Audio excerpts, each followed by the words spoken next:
नमस्कार. आंतरराष्ट्रीय राजकारण पेपर नंबर 9 यामधील आपण तिसरे प्रकरण राजनय हे पाठीमागील तासामध्ये आपण सुरुवात केलेली आहे. त्यामध्ये राजनयाचा अर्थ, राजनयाचे प्रकार व राजनयाची कार्ये, त्यामध्ये राजनयाचा अर्थ आणि राजनयाचे प्रकार, विविध प्रकार आपण पाहिलेले आहेत. यानंतर राजनयाची कार्ये हा एक अत्यंत महत्त्वाचा प्रश्न या प्रकरणामध्ये असलेला दिसून येतो. आधुनिक कालखंडामध्ये राष्ट्रराज्यांचे प्रतिनिधित्व करण्याचे कार्य राजनयाने करताना दिसून येतो. आंतरराष्ट्रीय राजकारणाच्या किंवा संबंधाच्या अभ्यासात राजनयाची भूमिका ही अत्यंत आवश्यक व महत्त्वपूर्ण मानली जाते. प्रत्येक राष्ट्राचा कार्यकारी प्रमुख आपल्या राष्ट्राचे प्रतिनिधित्व करण्यासाठी परराष्ट्रात राजदूताची नेमणूक करतात. अगदी प्राचीन कालखंडापासून राजनयाची भूमिका महत्त्वाची मानली जाते. कौटिल्याच्या अर्थशास्त्रात मनुस्मृती ग्रंथात, ऋग्वेद, महाभारत या ग्रंथात राजनयाची भूमिका स्पष्ट केलेली आहे. कौटिल्याने आपल्या अर्थशास्त्र या ग्रंथात राजदूताची नियुक्ती, राजदूताची परीक्षा, राजदूताची कार्ये यांचे वर्णन केलेले आहे. सामान्यतः राज्याच्या परराष्ट्र संबंधविषयक किंवा परराष्ट्र नीतीविषयक कार्य करणारी व्यक्ती राजनय म्हणून ओळखली जाते. याशिवाय राज्याचे प्रतिनिधी या नात्याने राजनय परराष्ट्रातील विविध कार्यक्रमात, परिषदामध्ये किंवा सार्वजनिक समारंभात राष्ट्राचे प्रतिनिधित्व करतो. सामान्यतः आपल्या परराष्ट्र धोरणासंबंधी आवश्यक माहिती मिळवण्यासाठी राजनयाची नियुक्ती इतर देशात केली जाते. प्रत्येक राष्ट्राचे परराष्ट्र व्यवहार खाते हे परराष्ट्र संबंधविषयक कार्ये परराष्ट्र मंत्रालयाच्या नियंत्रणाखाली करत असते. राजनय हा विशेष अधिकारी म्हणून परराष्ट्र मंत्रालयाला दुसऱ्या राष्ट्रातील राजनैतिक स्वरूपाची माहिती पुरवत असतो. तो कुशल, हुशार, कार्यक्षम, कर्तबगार, जबाबदार असतो. आपल्या राज्याचे प्रतिनिधित्व करणारा तो उत्तम प्रवक्ता असतो. दोन राष्ट्रातील परस्पर संबंध दृढ करणारा तो एक दुवा असतो. आपल्या राष्ट्राचे हितसंबंध जोपासणारा आणि दुसऱ्या राष्ट्राची आपल्या संबंधीची भूमिका, चांगले वाईट मत जाणून घेणारा तो एक कर्तव्यदक्ष, जबाबदार प्रतिनिधी असतो. त्यामुळे कोणत्याही राष्ट्राच्या राजनय हा त्या राष्ट्राच्या शासनाचे कान आणि डोळे समजले जातो. राजनयाची व्याख्या करत असताना थोडक्यात असं म्हणता येईल, राष्ट्रप्रमुख आपल्या देशाचे प्रतिनिधित्व करण्यासाठी दुसऱ्या देशात जे प्रतिनिधी पाठवतो त्यांना राजदूत किंवा राजनयिज्ञ असे म्हटले जाते.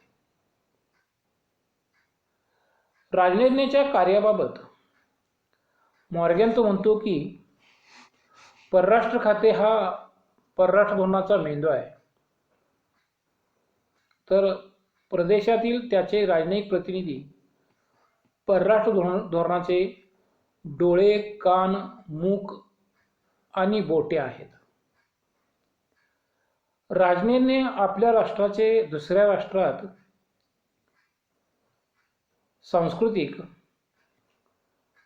वैधानिक व राजकीय प्रतिनिधित्व करतो. यावरूनच राजनयिज्ञाच्या कार्याची व्यापकता दिसून येते. राजनयिज्ञ ज्या देशामधून जातो तो त्याच्या दृष्टीने स्वदेश असतो, तर ज्या देशामध्ये तो काम करण्यासाठी जातो त्याच्या दृष्टिकोनातून तो स्वागत करता देश असतो. स्वदेशाच्या धोरणाची अंमलबजावणी करणे, स्वराष्ट्राच्या हिताचे रक्षण करणे, स्वागतकर्त्या देशातील सर्व महत्त्वाच्या घडामोडींची माहिती स्वदेशास पुरविणे यासंबंधीची कार्ये राजनयिज्ञाला करावी लागतात. परंतु याचबरोबर काही महत्त्वाची कामे राजनयिज्ञाला करावी लागतात. राजनयिज्ञाची विविध कार्ये किंवा कामे आपणास पुढील प्रमाणे सांगता येतील. त्यामध्ये पहिला मुद्दा राष्ट्राचे प्रतिनिधित्व करणे. स्वागतकर्त्या देशामध्ये स्वदेशाचे प्रतिनिधित्व करणे हे राजदूताचे पहिले आणि महत्त्वाचे कार्य म्हणून ओळखले जाते. राजनयिज्ञ स्वागतकर्त्या राष्ट्रात आपल्या शासनाचे आणि जनतेचे प्रतिनिधित्व करीत असतो. त्यामुळे स्वागतकर्त्या राष्ट्रात राजनयिज्ञ म्हणजेच त्याचा देश असं समजले जाते.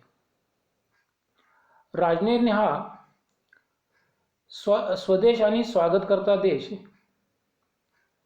या दोन देशांच्या मध्ये संबंध प्रस्थापित करीत असतो. स्वागतकर्त्या देशाशी संबंध प्रस्थापित करण्यासाठी राजनयिज्ञाला स्वागतकर्त्या देशातील प्रतिष्ठित व्यक्ती, अधिकारी वर्ग, नेते मंडळी, महत्त्वपूर्ण दबाव गट, हितसंबंधी गट यांच्याशी मैत्रीपूर्ण संबंध निर्माण करावे लागतात. यासाठीच राजनयिज्ञ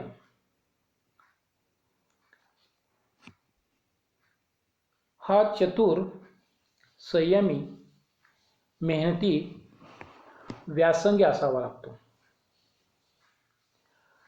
राजनयिज्ञाचे वागणे, बोलणे व व्यवहार यावरून स्वागतकर्त्या राष्ट्रामध्ये त्याच्या राष्ट्राचे मूल्यमापन होत असते व स्वागतकर्त्या राष्ट्रामध्ये त्याच्या राष्ट्राची प्रतिमा निश्चित होत असते. राजदूताने नागरिकांच्या बद्दल सद्भावना निर्माण केली पाहिजे.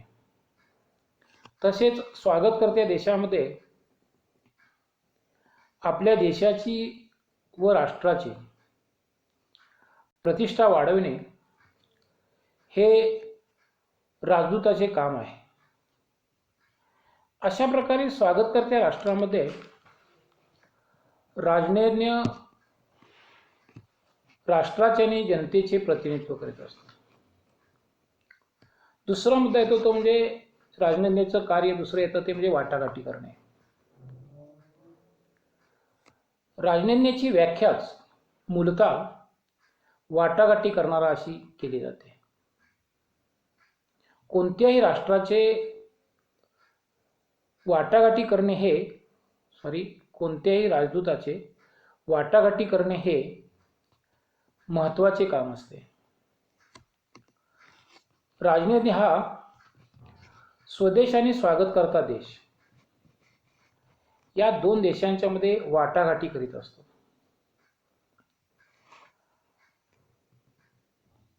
परंतु पूर्वीच्या काळी वाटाघाटी करणाऱ्या राजकारण्याला जे महत्त्व होते ते आज राहिलेले नाही. कारण राष्ट्रप्रमुख आज प्रत्यक्षात टेलिफोन असेल, इंटरनेट असेल यासारख्या निर्माण झालेल्या सोयींच्यामुळे प्रत्यक्ष संबंध साधू शकतात किंवा राष्ट्रप्रमुख एकत्र येऊन परस्परांशी संपर्क साधून द्विपक्षीय अथवा बहुपक्षीय करार करतात. त्यामुळे राजदूतांना परराष्ट्र विभागातून दिलेल्या सूचनेनुसार किंवा मार्गदर्शनानुसार काम करणे एवढेच चार भिंतीच्या आत राहून काम करण्याची जबाबदारी राजदूतावर असलेली दिसून येते. तरी सुद्धा राजदूताला आजही महत्त्वपूर्ण कामे करावी लागतात. विविध तह आणि करार यांचे मसुदे तयार करणे, आर्थिक किंवा राजकीय, सामाजिक स्वरूपाचे मसुदे तयार करणे, तसेच स्वागतकर्त्या राष्ट्राशी आपल्या राष्ट्राच्या वतीने राजनैतिक प्रादेशिक बदल, परकीय मदत, आयात निर्यात, विमान वाहतूक, प्रवासी व दळणवळण वाहतूक वाटाघाटी करीत असतो. राजदूताचे तिसरे कार्य ते म्हणजे अहवाल अथवा निवेदन सादर करणे. स्वागतकर्त्या राष्ट्राकडून आपल्या राष्ट्रास अहवाल अथवा निवेदन सादर करणे हे राजदूताचे तिसरे महत्त्वाचे कार्य आहे. त्यामुळे राजदूताला स्वागतकर्त्या राष्ट्रातील डोळे आणि कान असे समजले जाते. राजदूताला स्वागतकर्त्या राष्ट्रातील सर्व घटना आणि घडामोडींचे बारकाईने निरीक्षण करावे लागते. स्वागतकर्त्या राष्ट्रातील शासनाचे औद्योगिक, शेतीविषयक, करविषयक, व्यापारविषयक, हवाई तसंच सागरी वाहतुकीविषयक, जलमार्ग विषयक धोरण कसे आहे,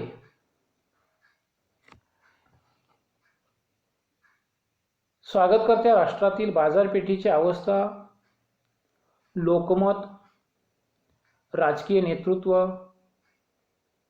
कायदेशीर कार्यक्रम कसे आहेत या सर्व गोष्टींचे बारकाईने निरीक्षण करून आपल्या शासनास अहवाल अथवा निवेदन करण्याचे कार्य राजदूताला करावे लागते. राजदूताने स्वागतकर्त्या राष्ट्रामधून पाठवलेला अहवाल हा अत्यंत महत्त्वाचा असतो. कारण राजदूताने पाठवलेला अहवाल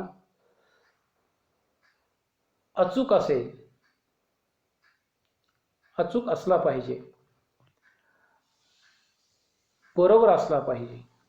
जर राजदूताने पाठवलेला अहवाल चुकीचा असेल, अर्धसत्य असेल अथवा दिशाभूल करणारा असेल तर स्वदेशाच्या शासनाचा वेळ आणि पैसा अपव्यय होतो. त्यामुळे राजनैतिक हा कोणत्याही गोष्टीचे बारकाईने निरीक्षण करणारा असावा लागतो. पुढचं जे कार्य आहे ते म्हणजे राष्ट्रीय हित संबंधाचे रक्षण करणे.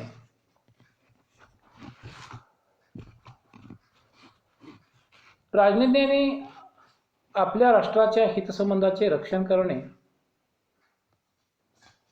आंतरराष्ट्रीय कायदे करार यांना अनुसरून राष्ट्रहित संबंध सुरक्षित ठेवणे, आपल्या राष्ट्राची प्रतिष्ठा, पत आणि महत्त्व कसे वाढेल हे पाहणे राजनैन्याचे कर्तव्य असते. राजनैन्य स्वागतकर्त्या देशातील राजकारण, अर्थकारण, व्यवसाय, उद्योगधंदे, व्यापार, आरोग्य, शिक्षण, संस्कृती इत्यादी बाबतीत आपल्या हितसंबंधाचे रक्षण करून त्यात वाढ करण्याचे कार्य राजनैन्याला करावे लागते. राज्याच्या हितासाठी राजाने राजदूताकडून साम, दाम, दंड, भेद या मार्गाने प्रयत्न केले पाहिजेत असे कौटिल्याने अर्थशास्त्र ग्रंथात सांगितले आहे. राजनैन्य कार्य करत असताना स्वागतकर्त्या राष्ट्रात आपले नागरिक विविध उद्देशाने वास्तव्यास येत असतात. त्यांचे रक्षण करण्याची जबाबदारी राजनैन्यावर असते. काही वेळा वर्णभेद, वंशभेद, विषमता अशा कारणाने आपल्या नागरिकांच्यावर अन्याय होऊ नये, त्यांना अपमानास्पद, सापत्न वागणूक मिळू नये याविषयी राजनैन्याने काळजी घ्यावी लागते. काही वेळा दोन्ही राष्ट्रात मतभेद, संघर्ष वाढून युद्धजन्य परिस्थिती निर्माण होते. वेळ प्रसंगी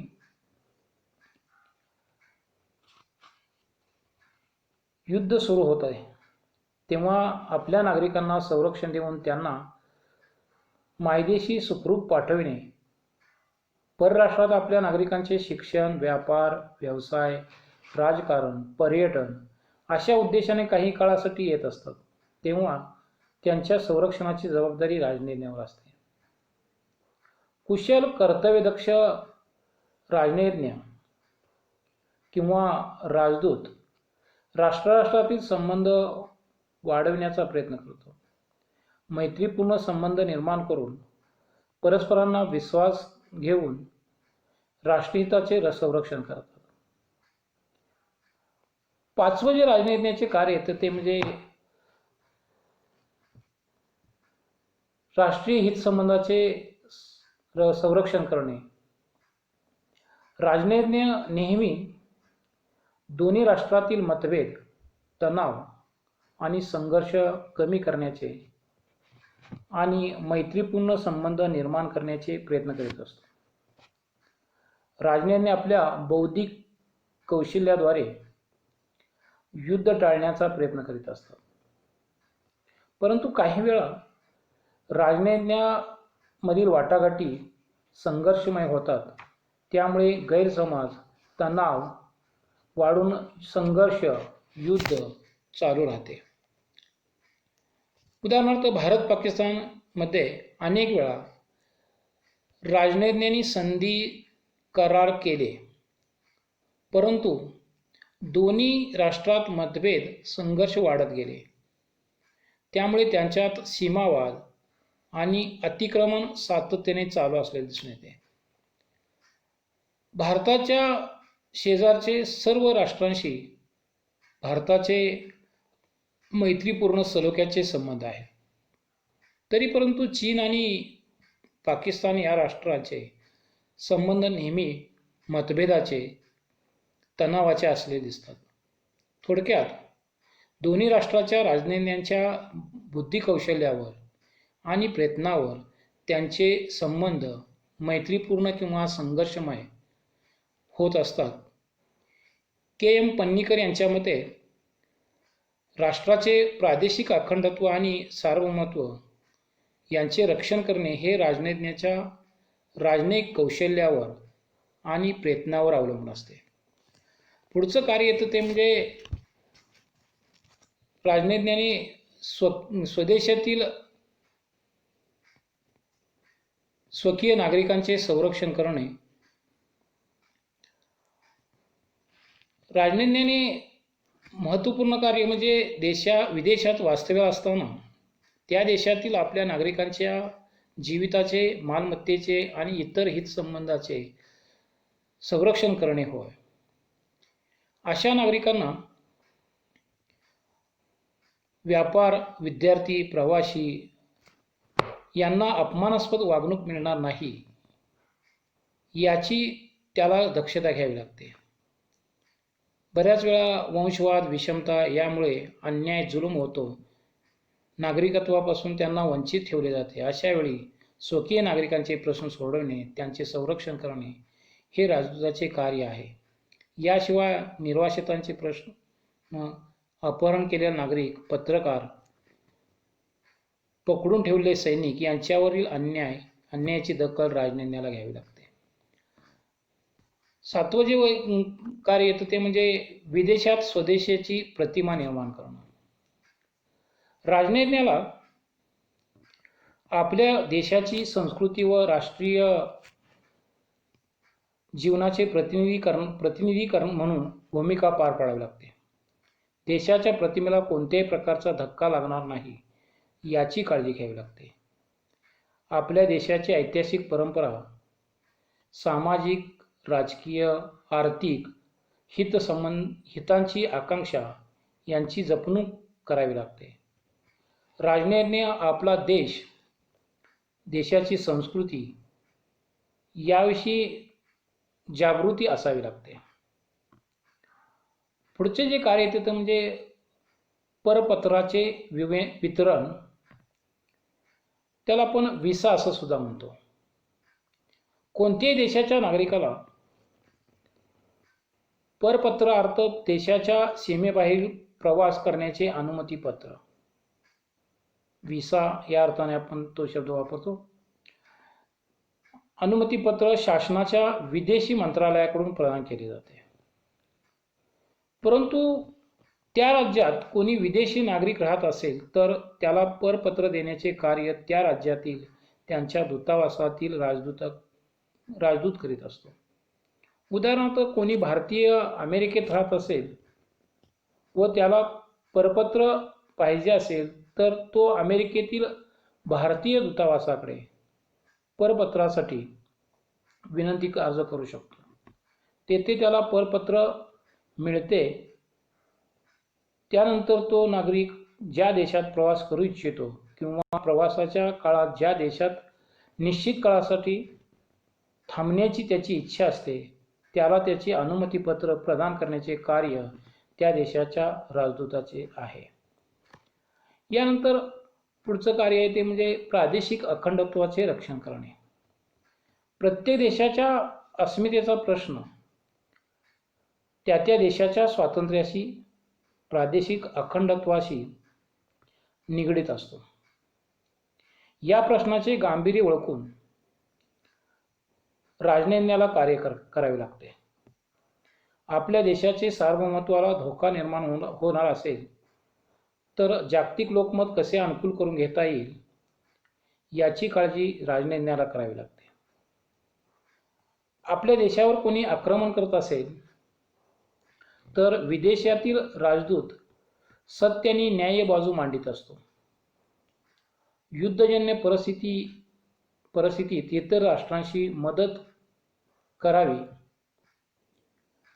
आणि प्रश्न सोडवावेत यासाठी इतर राष्ट्रांना विनंती करावी लागते.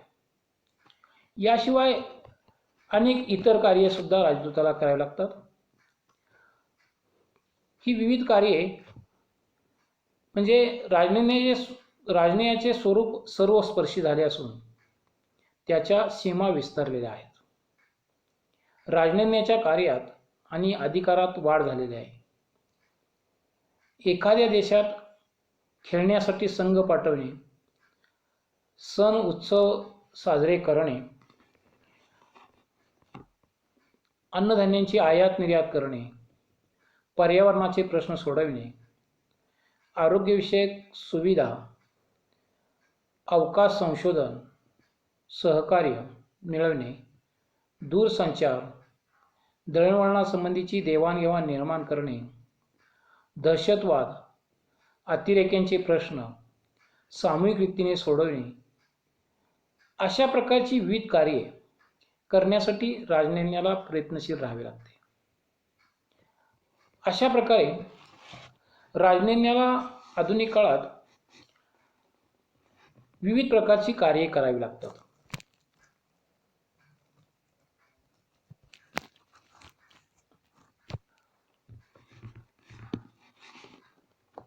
प्रत्येक राष्ट्राला बदलत्या जागतिक परिस्थितीशी सुसंगत धोरण आखावे लागते. सांस्कृतिक, सामाजिक, शैक्षणिक आणि इतर संबंधाच्या बाबतीत विविधता निर्माण करणे हे कार्य राजदूताला करावे लागते. त्या क्षेत्रात सहकार्याची भूमिका घेण्याचे कार्य हे राजदूताला पार पाडावे लागते. के.एम. पन्नीकर यांच्या मते स्वदेशाचे प्रादेशिक अखंडत्व आणि सार्वभौमत्वाचे रक्षण करणे हे कोणत्याही राजनैन्याचे महत्त्वपूर्ण कार्य आहे. वरील प्रकारची विविध कार्ये राजनैन्याला पार पाडावी लागतात. तरीही आधुनिक काळातील अण्वस्त्र युगामध्ये राजनैन्याच्या कार्याच्या स्वरूपात परिवर्तन झालेले आहे. प्राचीन काळी राजनैन्य हा स्वतंत्रपणे निर्णय घेत होता, कारण त्या काळात दळणवळणाची आणि संपर्क साधणारी साधने विकसित झालेली नव्हती. त्या काळात मोठ्या प्रमाणात वाटाघाटीचे त्याला स्वातंत्र्य असे. तो फक्त राजा आणि सम्राटाला जबाबदार असे. परंतु दुसऱ्या महायुद्धानंतर साम्राज्यवादाचे बुरुज कोसळले आणि जगातील अनेक राज्ये स्वतंत्र झाली. या राज्यांनी लोकशाही शासन पद्धतीचा स्वीकार केला. त्यामुळे पूर्वीचे गुप्त राजनैन्याचे स्वरूप उघड राजनैन्य झाले. आजच्या काळात दळणवळणाची व जलद संपर्क साधण्याची साधने विकसित झाल्यामुळे त्याला नेहमी त्याच्या शासनाकडून संदेश किंवा सूचना प्राप्त होतात. शासन प्रमुख त्याच्यापर्यंत सहज पोहोचू शकतो. त्यामुळे त्याचे निर्णय घेण्याचे स्वातंत्र्य कमी झाले आहे. आज त्याची अवस्था टेलिफोन लाईनच्या एका टोकाला बसलेल्या लिपिकासारखे झालेले आहे. आज युद्धे सर्वस्पर्शी झाली आहेत. क्षणात संपूर्ण जगाचा विध्वंस होऊ शकणारी भयंकर शस्त्रास्त्र निर्माण झाले आहेत.